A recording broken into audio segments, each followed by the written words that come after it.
Hudson Institute for today's discussion on the Maduro menace. My name is Daniel Batlle, and I'm honored today to be joined by one of the most courageous leaders in the world today, María Corina Machado.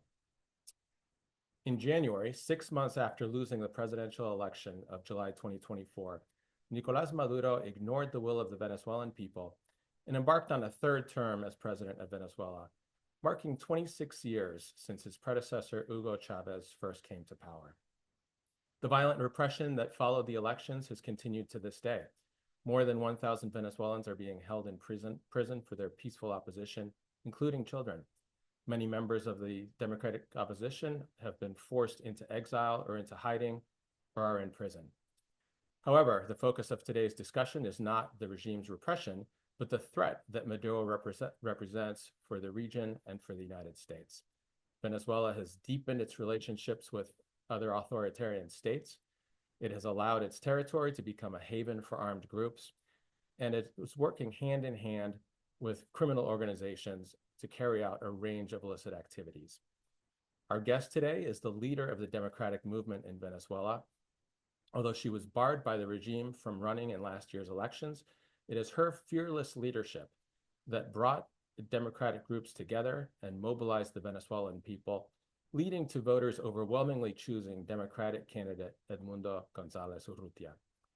María Corina Machado, it is truly an honor to speak with you today. Thank you for joining us. Thank you, Daniel. This is a pleasure to speak with you. Thank you very much. Before we get into our main topic, I want to ask you about a recent development.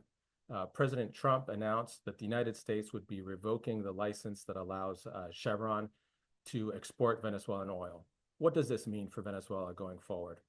Yes, of course. I think it's a correct decision in the correct moment. And it sends a clear signal to the regime that they will not stay by force and the world will look the other way. Because Venezuela is the biggest threat for hemisphere security, I have no doubt nowadays. We're not facing a political, structure or a dictatorship, conventional dictatorship, as we have seen before. This is a criminal structure. I mean, Venezuela has been hijacked by a band of drug kingpins. So it should be addressed as a law enforcement problem and not as a conventional approach from politics. And these structures start to break down when you close the flows from money that they get from illicit activities and also for those that are permitted. And those resources, you have to be sure, are not used for schools or hospitals. They are used for repression, arms, propaganda, and corruption. Yeah, so the range of illicit activities in Venezuela right now is breathtaking. Can you talk about how the regime works with criminal organizations?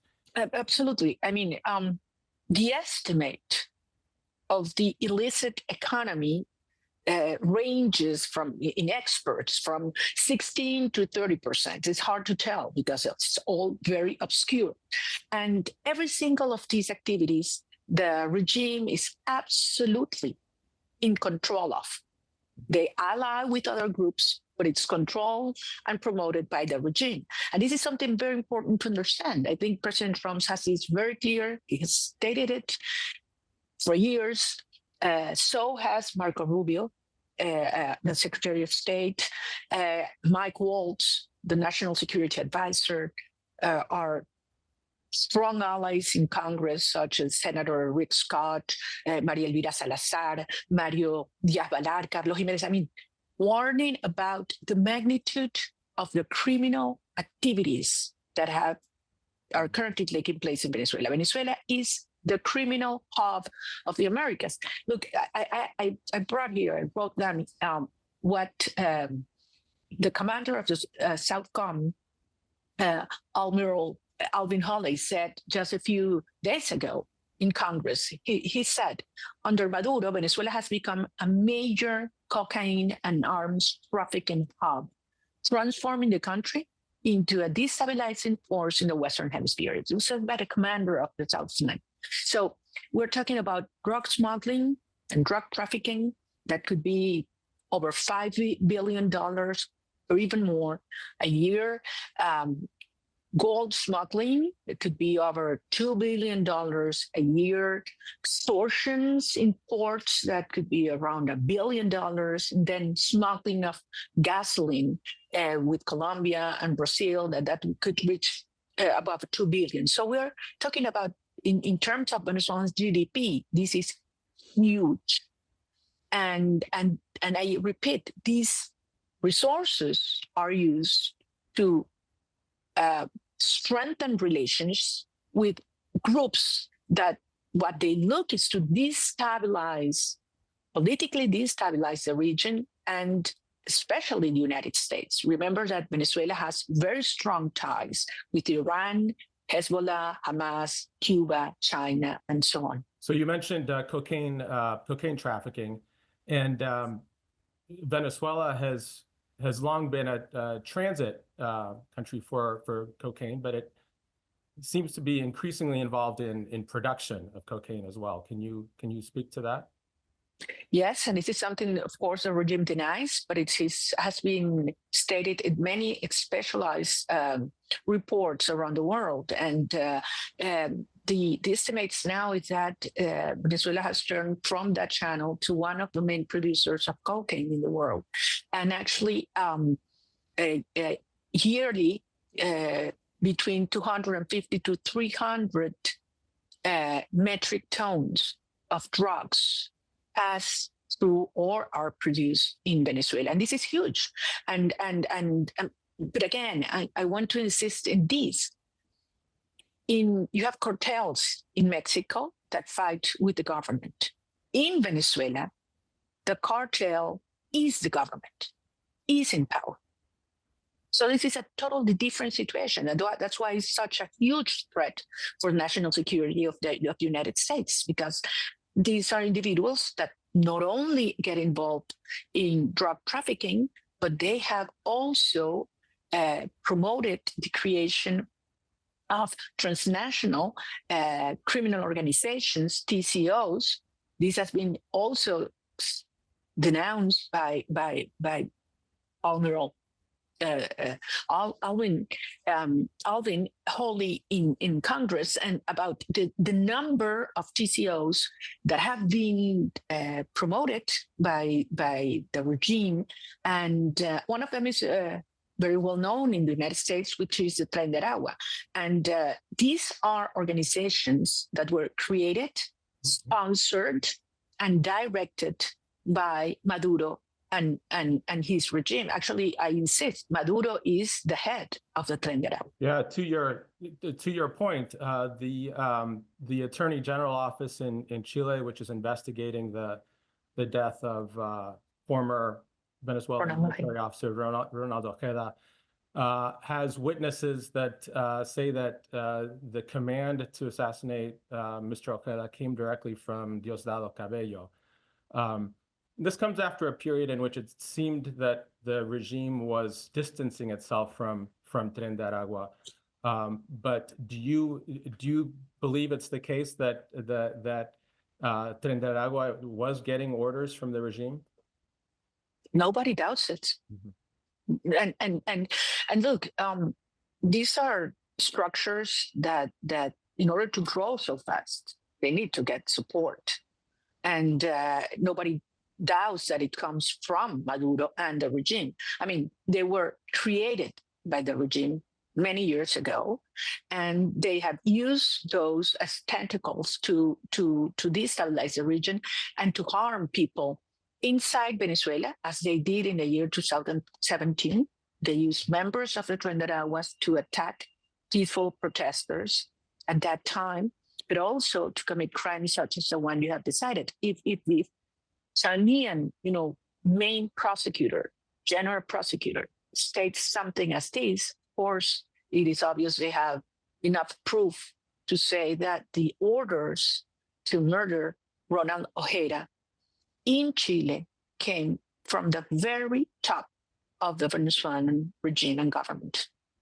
shifting gears a little bit, there's the conflict in the Catatumbo region has intensified recently. The ELN has been using Venezuelan territory as a haven from which to attack rivals in Colombia and then retreat to Venezuelan territory, leading to 80 deaths recently and 11,000 displaced people. It seems the regime is complicit in ELN being able to use Venezuelan territory. What can we say about that? Well, this is something that has been warned about and denounced for years. The fact that the ELN has found not only a safe haven, but a great partner in the Maduro regime. And they exchange information, arms, resources, technology.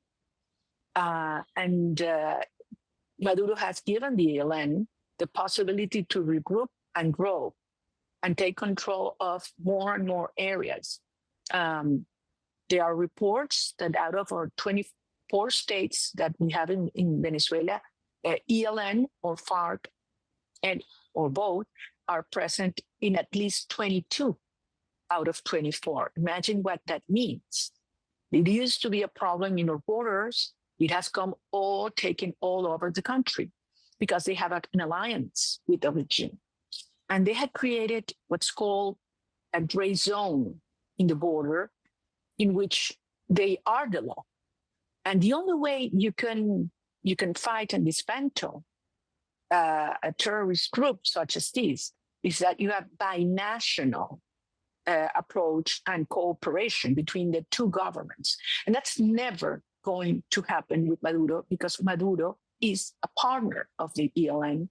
And that's why, as you just said, in this last conflict and emergency that's still evolving, it has been proved that the ELN used and moved through Venezuela with protection of the Maduro regime in order to attack the FARC group that was operating in the area because they had a pact dividing an agreement in which they were dividing the areas. This is one of the most productive cocaine zones in the world. I mean, they can have even 8, cosechas in English? Harvest. Harvest. Mm-hmm. 8 harvests a year. This is huge. And the number of displacements, unfortunately, has been growing more and more. So this is something that should be the main concern of Colombia because this gray area is pushing and taking more and more control under Colombian territory. So I wouldn't say, and I was invited a decade ago. It was perhaps one of my last trips abroad before I was banned from leaving my country to talk at the Colombian Congress. And at that time, Daniel, I said, look, there is no way there would be peace for Colombia until we have freedom in Venezuela. Because if you have a tyranny that is allied with your enemies, with guerrilla groups, with the drug cartels, there's no way Colombia could have a peaceful future. So it's time to move ahead. And believe me, with our new government, we will work together and dismantle these criminal groups. Iran and Venezuela have been forging a deeper and deeper partnership. Reports that the regime has offered asylum to Iran's leaders if there's ever a coup there. There's evidence that Iranian leaders have been buying real estate in Caracas. What should we know about this partnership? I think we only know a small part of it. I think when we find out everything that has been going, we would be terrified because it started a very long time ago when Chavez was still alive. And this is a partnership that had evolved into many different dimensions. Venezuela landed or had Iran use our financial system before sanctions so that Iran and Hezbollah could bypass their own sanctions. Venezuela has given the regime of Maduro, Chavez and Maduro, has given more than 10,000 passports to Syrian and Iranian citizens, many of whom, there's no doubt, are Islamic terrorists that have moved all over the region. Venezuela has offered also safe haven for Hezbollah activities. There are at least 4 states in Venezuela where they have currently operations.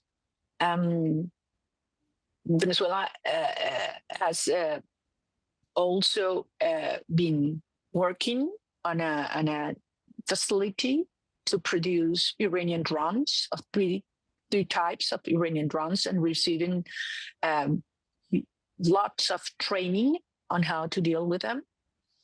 And certainly, there are, of course, and there's the energy cooperation and the way the regime, because it's a circuit, Venezuela has given the ELN and the guerrilla groups shopping lists of Chinese arms that once they get paid, part of that money goes to Hezbollah.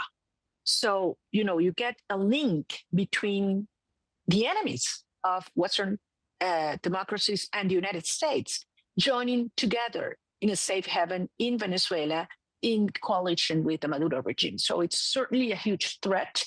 But the other side of reality here, Daniel, is that these allies of Maduro and enemies of the United States are in their weakest position now. So this is a really bad moment for Maduro in terms of the position where his allies around the world are situated right now. So given the weak position that these regimes are in, with sanctions regimes that seem to be tightening pressure on them, what can the U.S. and others do to ratchet up the pressure so that they pay a greater cost for what they are doing? Look, this is very important because we have a unique opportunity. This has never happened before in terms of the relative strength. I mean, believe me, the regime has never been weaker as it is right now. Not only it is totally abandoned and cornered in terms of popular support. As you mentioned, we had a landslide election under the rules of the tyranny. Absolutely unjust terms. No other society would have accepted to compete under those conditions. And we won 70-30, and we proved it. If there had been minimum competitive conditions, it would have ended at least 90-10. So imagine, this is a country that is together. There are no religious, racial, social, political, or regional differences in Venezuela, unlike other countries. So this is a country that wants the same. And this reality is also true in our armed forces and police. And when you see the electoral results in every single polling station where the military voted, we won by a landslide. And then we wouldn't have been able to collect the tally sheets if it wasn't for the huge cooperation, massive cooperation we got from the military in every single polling station in the country. So Maduro knows that. So what has he left? Violence, repression, and terror. That's it. If there wasn't repression, this regime would fall in seconds. So we need to weaken, to break, to fracture that pillar that supports the regime. And how do you do that? You close the flows of money. That's what we need, to close the flows of money. A criminal structure that runs out of money, fractures, divides, and finally falls. So that's very important. Where the money come from? You started asking me. From illicit markets and business. That's where you have to go. Close the flows from drugs, from the black market of oil, from the smuggling of gold and other minerals. And that's something the United States and countries in Europe and Latin America have the information. And they know how these circuits work and where that money is going. So, and then you send a clear message to the regime and the militaries in terms that whoever commits crimes will be held accountable. Then now we're talking. And on the other hand, of course, we are doing our work here. I mean, we've done a great, massive achievement, as you mentioned, on July 28th. We are under terror right now, but we are reorganizing to relaunch our forces. But meantime, we need to weaken and break the repression pillar. You mentioned the role of the military, the assistance some members of the military must have provided during the elections. But since then, Maduro seems to have consolidated support of certainly the top brass of the military. Are there things happening in the military that we're not seeing? Is there a reason to believe that some in the military might be, might not be completely loyal to the regime? Absolutely, and much more after President Trump's decision on lifting the licenses, because Maduro tells the military that he will get along with the international community and that he will get more and more opportunities to have business in Venezuela with him in power. That means that in order to do that, these international companies or business and businessmen have to have a partnership with the drug cartel under conditions that violate Venezuelan constitution and practices of transparency internationally accepted. And at the end, this is very little money, very little, Daniel. These are crumbs. And that's what we tell the international energy sector. Hey, we want you here, not for crumbs. We're talking huge, huge opportunities because we are going to turn Venezuela from the criminal hub of the Americas into the energy hub of the Americas. There's no other country that has the reserves Venezuela has in oil, gas, even in clean energies. We have very low production costs, and we're going to reform with transparency our laws. We're going to have international jurisdiction to have, security in front of the law, and we're going to have the most competitive fiscal arrangement. That can only happen in a democratic government, and that's precisely what we want to do. So I think now, going back to the military, they realize that it is in their own interest to facilitate a transition. This is enough? No, I don't think it's enough. We need to keep pressing from within, from abroad, but this is huge, and we are moving in the right direction. I want to talk about another partner of Venezuela's, which is China. China's role has been that of a silent ally, but its support for the regime has been steadfast and was critical over the last year in providing support to Maduro in stealing the election. What Venezuela seems like the main beneficiary of this partnership. What is China getting? Well, that's a good question. I would start telling you what is Maduro getting from China, and it is important to remember that actually China has lent the regime over $65 billion, turning Venezuela into the single most important beneficiary of China foreign lands, no credits.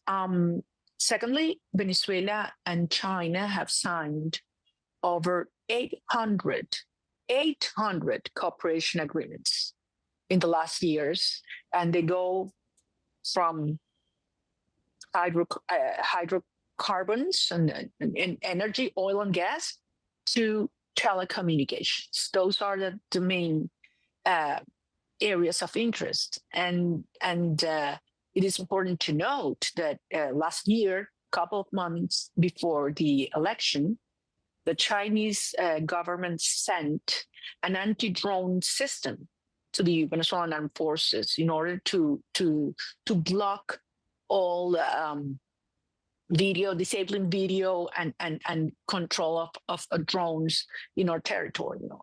And finally, what I said before, I think all the arms arrangement, China having this, shopping lists of Chinese arms that end in the hands of the Colombian guerrilla. So, and this is something very dangerous, because remember, Venezuela has Russian anti-missile equipment. And this is something that it's really concerning, that will arrive as well into the hands of the guerrilla, as these Chinese arms have done so far. The breadth of the sort of malign influence in Venezuela that you're describing is really astounding. I mean, we're talking about we're talking about the most malign influences in the form of other authoritarian governments, but also in the form of criminal organizations and armed groups. It from the outside observer's perspective, it seems like more than what one regime can manage. How does the regime organize to how does the regime organize itself to manage all these different fronts of illicit activities and malign partnerships? That's a super good question, because you might think, well, they have so much support, they are so cohesion, but it's happening quite the contrary, because these are systems that are not hierarchical but heterarchical. I mean, they are different groups that with different interests, and they start to chop with each other. Chavez had the kind of leadership that maintained, all these structures working and cooperation. But that's and as the resources have been getting more and more scarce, because they have destroyed our economy, they have destroyed the oil sector, they have sacked the country. I mean, the levels of corruption, believe me, this is going to be a record in the history of humanity in terms of the magnitude of the kleptocratic system that has been built in Venezuela. But then when resources start diminishing, the problems arise. And that's exactly what's happening right now. And that's why it's so important to reduce the flows of resources to the regime, because they will break apart. And that's something we need to incentivize at this point. And I want to insist in this. When you mention all these, criminal and obscure relations, and that I have, and you have to be very clear, this has been designed by all these external factors in order to damage the United States. It's not only to take control of Venezuela, it's to damage the region, to damage the United States. That's why the commander of South Command and Secretary Rubio and many others insist this is an existential threat, for national security of the United States. But I have to insist on this. They are weaker than ever, Daniel. They are weaker than ever because they lost totally their legitimacy. They know the whole country is against them. They know they can only control the armed forces so far because they have been absolutely evil and so cruel against the own military structures. I mean, I would say that's a sector that is the worst persecuted nowadays in Venezuela. There have been thousands of militaries that have been persecuted. There are hundreds that are in prison or disappeared. But that shows you that the regime doesn't trust the armed forces, and they are internationally isolated. So I think this is a moment to move forward. We have a unique opportunity, and believe me, the fall of Maduro regime, which will happen, I have no doubt. It is a matter of when, not of if. It will happen, will also mean the fall of the Cuban regime and the Nicaraguan regime, have no doubt. So for the first time in almost a century, we will have a country rid of dictatorship and strengthen democratic institutions. This is a huge moment. And even though things sometimes look grim, I am very optimistic. I have so much hope that we will be able to achieve this goal of a free Venezuela.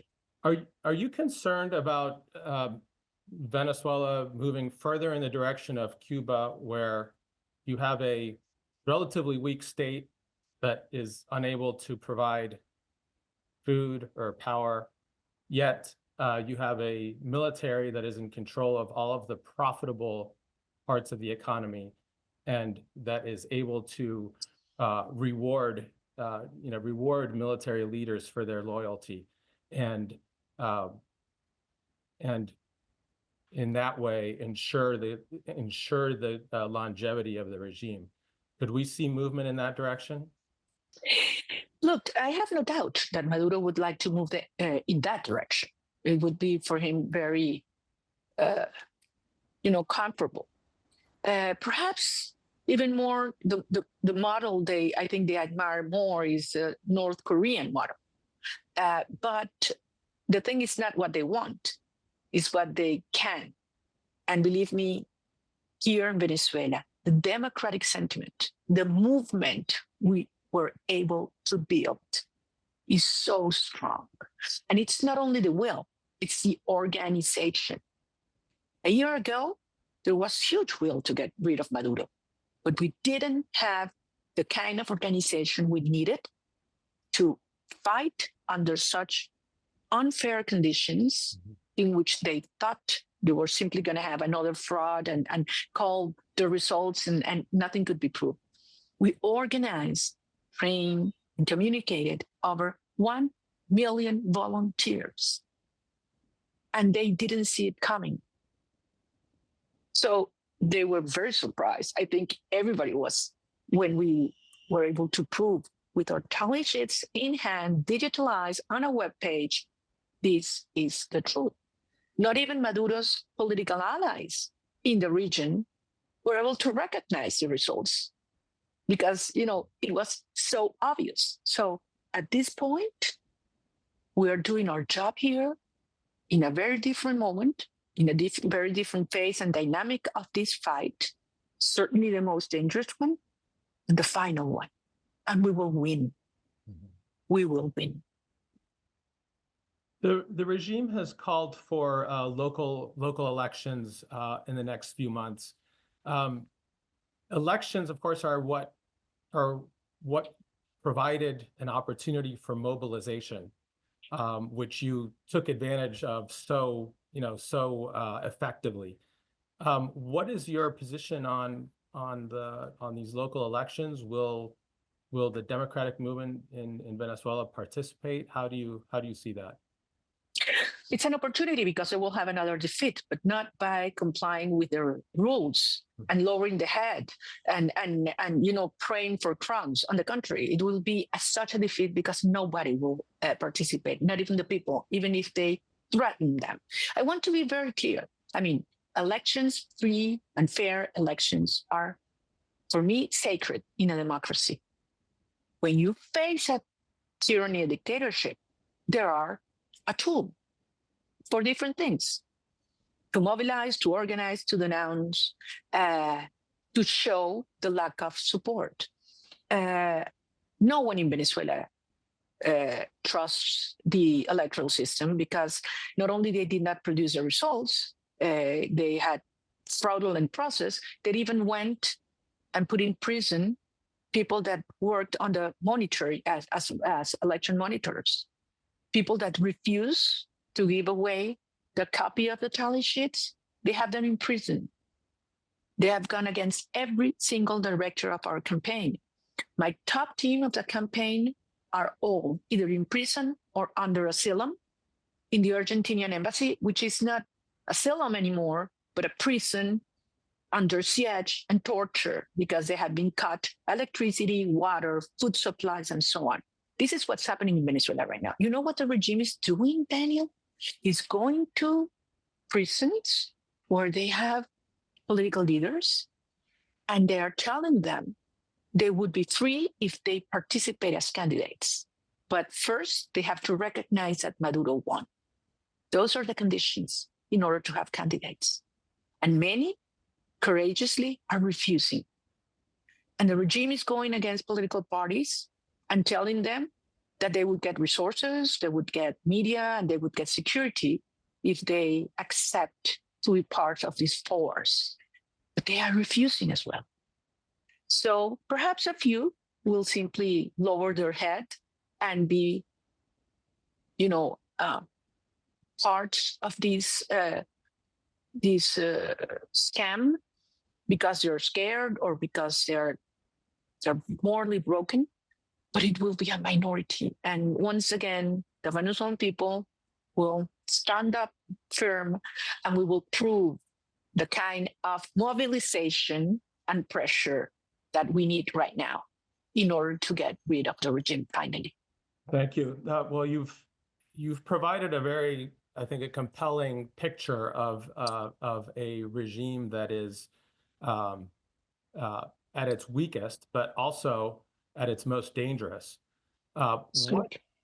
What would you like to see from the United States and other democracies? What types of policies and measures could help bring about the end of this regime?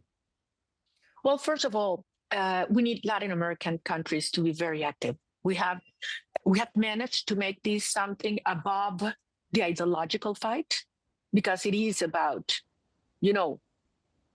existential issues and values of a republic and a democracy.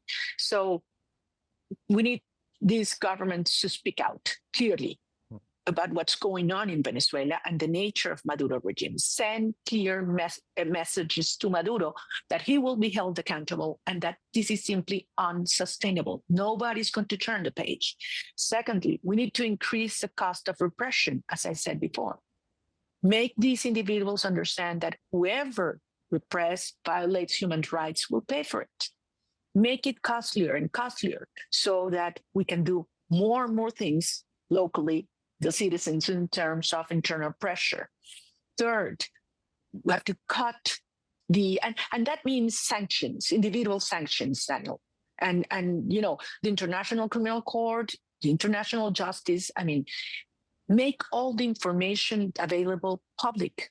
There are so many indictments that have not been, made public yet. Disclose them so that these criminal structures are put into the public eye and could be addressed and weakened. And that's finally my main suggestion. And right now, we need to work really hard in blocking the resources that come from illicit activities, drugs, oil black market, the gold circuit, other minerals, money laundering, and so on.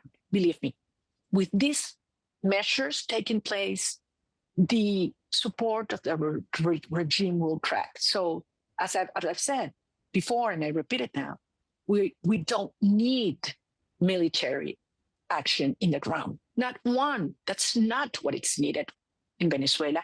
And we don't need resources as well, because fortunately Venezuela has enough resources to pay for our liberation and for reconstruction in the future. And we know exactly what we need to do the first day we get to power. We know what we have to do in the first 100 days in every single sector that is under a crisis now. We have great teams, we have the best experts, and we have, most importantly, the will and the love for our country, because we want our kids back home. We want Venezuelans coming back to rebuild a proud and bright and great nation. Well, your love for your country and for your compatriots and your love for freedom is very evident in everything that you say and in your actions. Commend you for your courage, especially given the personal cost that you and your family are paying for your work. We stand with you, and I know that because of your work, a brighter day will come for Venezuela, and I hope that day comes soon.